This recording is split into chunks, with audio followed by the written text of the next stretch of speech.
right, so this is the second part of the series, and I'm going to touch upon the emotional environment.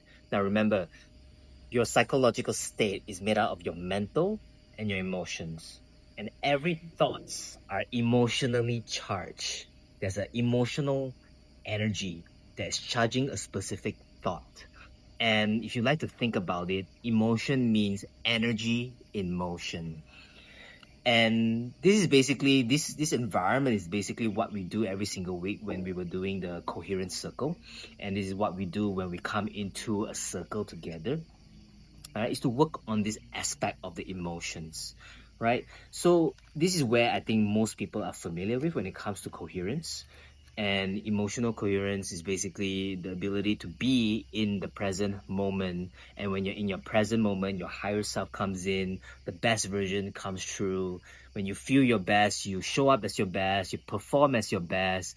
And what usually is the byproduct of that is this sense of mental clarity, right?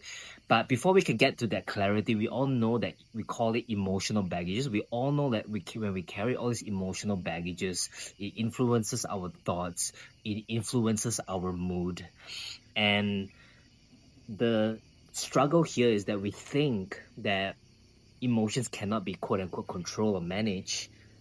In a way we can. There's no on, we cannot. There's no on off switch to this.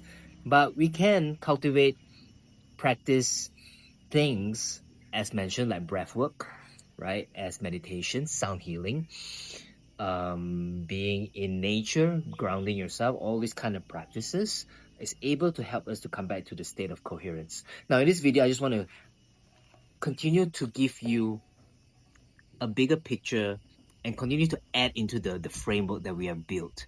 Now, I want you to focus on the red line, right?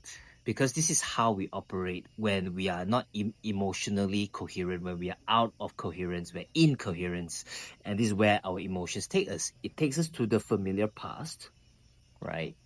And then when we are in the familiar past, we will always continue to create a predictable future. We want to control, manage our outcomes, and our emotions will be attached to certain things.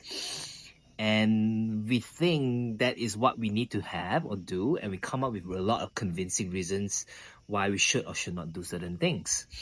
But this is where we get stuck, and this is the state of incoherence. Now, every emotional responses is correlated to our nervous system and a certain part of our brain. When we are in the familiar past, we are in our reptilian and limbic brain.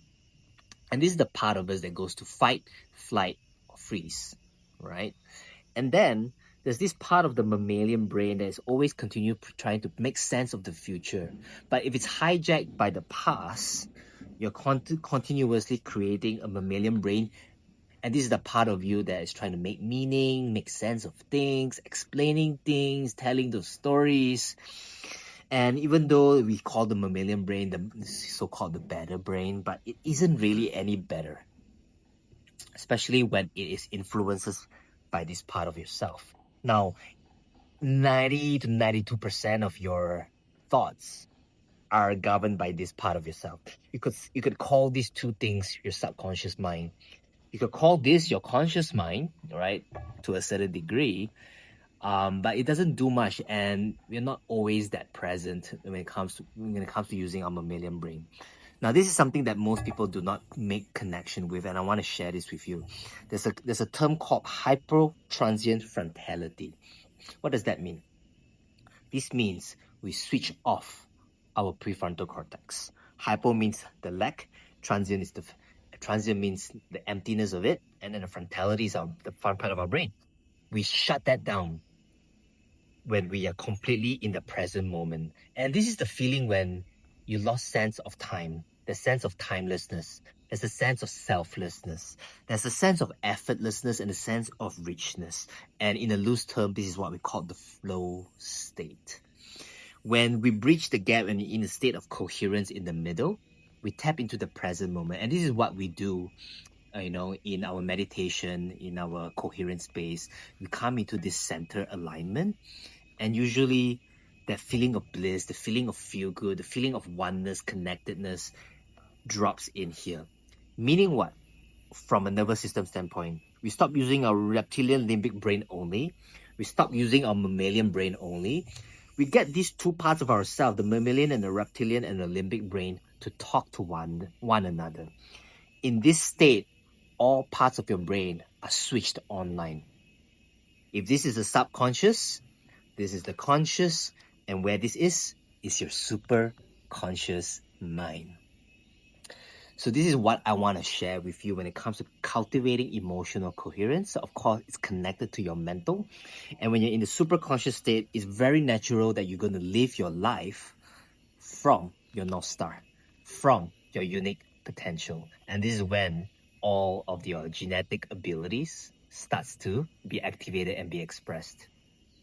Right? Stay tuned for the next video as I talk about relational environment and the physical environment and the spiritual environment. But I hope this entire picture starts to make sense with you.